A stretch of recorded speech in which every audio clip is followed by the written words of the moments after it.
défoncé. Donc, ils allaient défoncer dans mon au lieu de maintenir, il y a 2020, mais basé si ils sont soutien à 5 milliards. À 5 milliards, on a pas 20 000 effectifs. Donc, effectif, il y a 7000 quelque chose, il y a pas d'argent.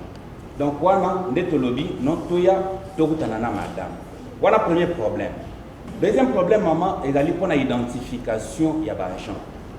Tolanda qui lobby na top Congo, ministre de la fonction publique, a payé l'ultimatum il y a 3 mois. Donc, ces 3 mois d'administration, il y a une liste na bango na fonction publique, agent au bazar na matricule, mais au bazar identifié, on va la considérer neti batu moko bayaki na bango bongo bazar na ordre. Mais biso toza matricule depuis 2018.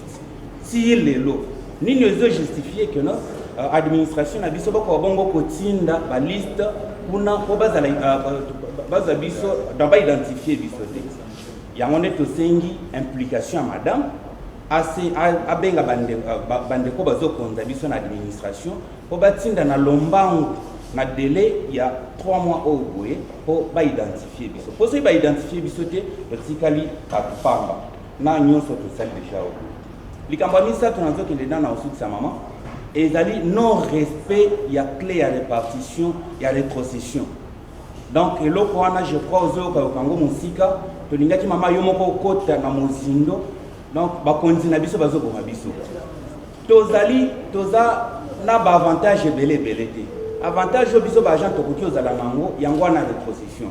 Pe ya ka mwa muke belé mbula moko mbala moko pe. Et le koya boye okomona eza donc bazo sala bazo respecter nan ba écart en plus bazo bakisa batu mususu to yebite et nyonso wana ezoboma.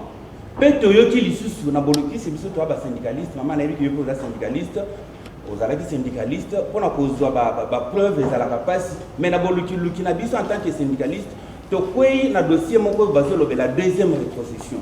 Donc mbongo moko boyaka oyo komelaka ba agent mbongo wana ezoliama na ndenge moko akintseki yande tolingaki mama akwa bongo kosimplike nde to suggérer to lobi na ba suggestion mama atia bongo en place comité moko pour na suivi ya prime par rapport ya comité à suivi de prime wana et kolandelango banda sikoyo tina ndenge okende na mécanisation de deux maman akota en contact na ba commission mibale ya parlement ou l'Assemblée nationale, ou le Sénat, pour revoir un peu à la hausse. Montant à 6 milliards, on a tout l'ingito kangote. Et mata. Donc, pour mata, il faut que maman s'implique. Pour te aider makasi à maman. Tu aider oh maman salaka. Ndé to lobaki non. Tokoya, to solana maman. Avant maman voyager qui est na COP 26 pour exemple pour na bola mon abiso. Tokuta na na lombangu. Peu importe moment où koyambe la biso pour te aider ça. Yé union sotoza na kokosa. À point à liboso.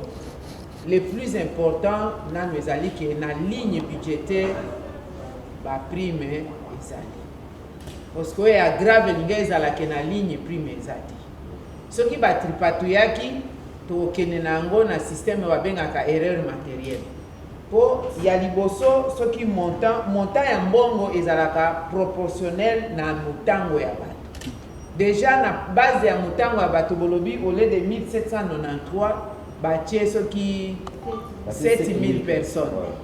Donc ça dit déjà faux. Bâtir au lieu de 7000 et quelques agents bâtir 1000. Bon mbongo et yaka na agent. Nombre mbongo ba pesa ngo ba toboité ba pesa ba agent. Siko sur base ya ba agent de ba calculer na clé à répartition na mutu na échelon na ye. Tant ce qui sali erreur na nombre ya ba agent et li ko lobake conséquence erreur et keti na montagne. Ce qui ne va pas bazalaka mingi botie bango muke bosembo muke donc il faut corriger. Ce qui va pas bazalaka muke otie mingi c'est que ba fictif ba ye il faut ni ko niveler pour corriger. Avantage toza na mona point wana muto a paniquer te ezali que ligne ezo exister. Maintenant nous allons aller dans l'erreur matérielle. Na ko même ko renforcer ya ko lobake ba prévision budgétaire et salima na gouvernement.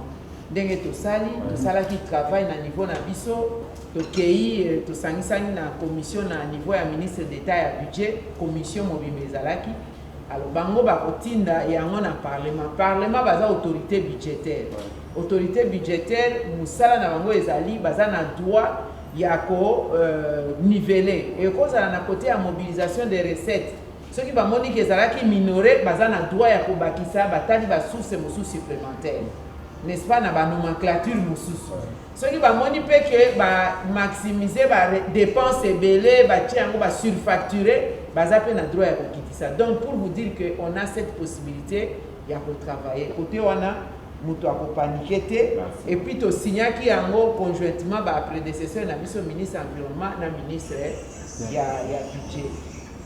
Deuxième point oyo olobi mpona identification délai ya 3 mois. C'est vrai, ezwamaki na niveau ya gouvernement. Pour tosali 2 séances ya conseil des ministres tozobanda banda tongo ti butu situation ndenge VPM ya fonction publique ya lakisi okoyo quand même Congo. Nous avons des gens qui sont ici aza yemoko na 4 numéros matricules. Donc aza identifié awa donc abwaki ngunda neti bangunda aolia na muto ya lia omona mutu mususu aza wana a changé ba kombo soki kombo na ye Jean Robert Kingandi ya che Kingandi Robert mususu a che Jean Kingandi, donc ça fait déjà 2 personnes. Il signe ici, il signe là-bas, c'est compliqué.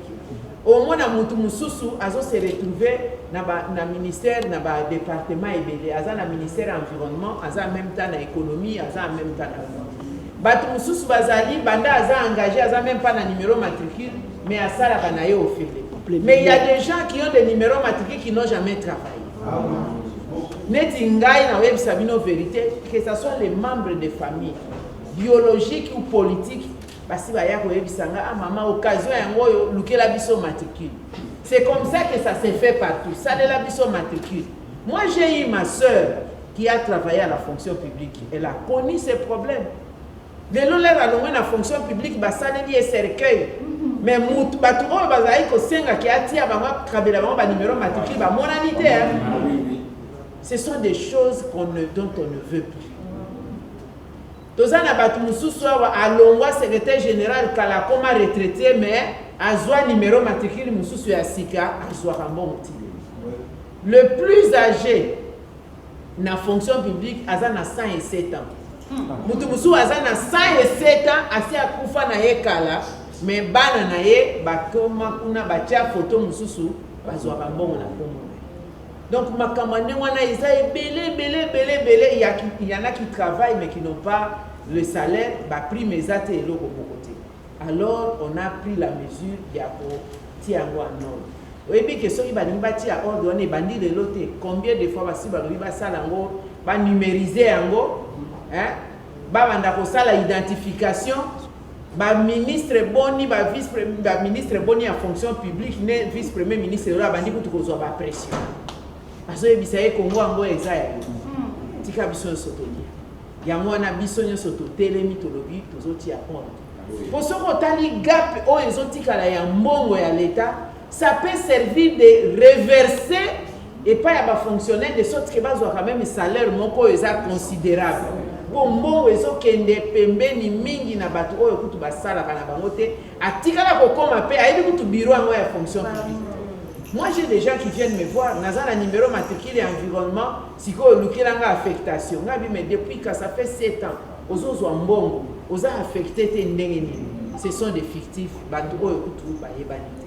Pendant qu'il y a des gens qui sont dans l'environnement, qui travaillent, mais qui ne sont pas payés. Alors, côté Wanape, Bissona Bango Toza Moko et moi-même, j'avais décidé de m'y impliquer pour la comptable. Qui suis-je? Je m'appelle M. John Hardy Lumba. Qui sommes-nous? Nous sommes les CITRAP. CITRAP veut dire Syndicat interprofessionnel des travailleurs et agents publics. Nous avons sollicité que Madame puisse nous recevoir. C'est dans le cadre des partenariats entre nous et Madame le vice-premier ministre, ministre de l'Environnement. Il a été rédigé un mémo que nous avons déposé à Madame.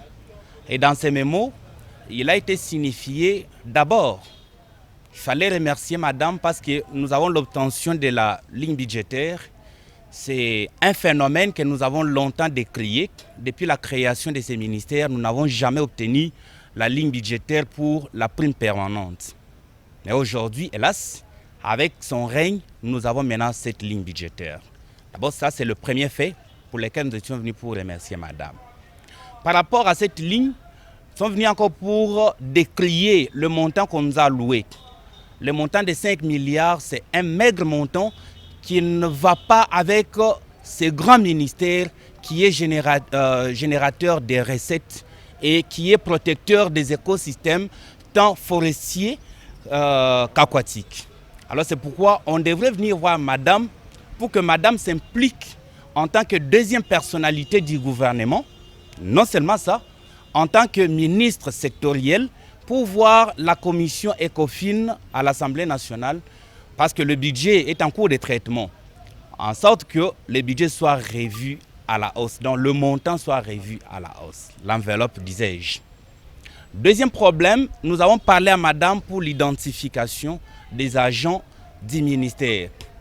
Il y a les matriculés de 2018 jusqu'à aujourd'hui qui n'ont jamais été identifiés. Faute de quoi? Faute de la liste à la fonction publique. Ça, c'est un problème aussi. Il fallait dire à madame, puisque nous avons suivi dans les ondes que la fonction publique n'a donné que 3 mois.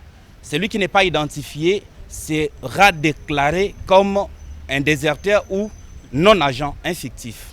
Alors c'est pourquoi il fallait encore demander à madame pour que madame s'implique en demandant les listes ou la liste de tous les agents et que cette liste ou toutes ces listes soient transférées à la fonction publique.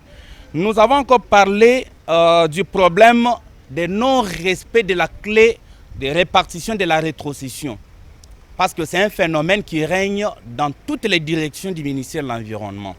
Donc c'est comme s'il n'y a pas un texte légal qui fait que la rétrocession soit répartie d'une façon équitable, respectant effectivement les grades, dans la tension, on l'appelle tension. Commençant par le secrétaire général jusqu'au huissier. Là, nous avons demandé aussi à madame pour qu'elle puisse s'impliquer et qu'il y ait une réduction des écarts. Au moins, nous avons aimé parce que madame nous a réussi et aussi elle était très contente et elle nous a promis l'implication. C'est pourquoi nous lançons un appel pathétique à tous les collègues qui savaient que nous étions venus ici rencontrer madame. Elle nous a reçus, nous avons causé avec elle et elle nous a promis de bonnes choses.